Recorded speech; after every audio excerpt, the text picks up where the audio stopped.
tumeweza kulinda uhuru wetu na mapinduzi matukufu ya Zanzibar dhidi ya matishio mbalimbali.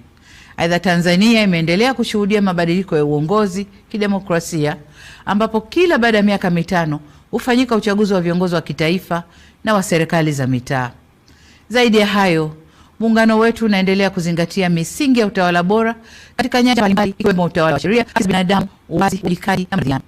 Demokrasia yetu imeendelea kukua hususan yetu ya ambayo itaendelea kwa muhimu ya kukuza ushirikishwaji kwenye masuala muhimu kwa mustakabali wa nchi yetu. Hata hivyo, nataka kusisitiza ambavyo nikisema katika majukwaa mbalimbali kwamba kutekelezwa kwa falsafa ya kunaendana sana kuzingatiwa kwa katiba na sheria za nchi. Kamwe falsafa hii haiwezi kuwa kisingizio cha kuashiria au mazingira ya hatarisha amani na utulivu wa nchi yetu.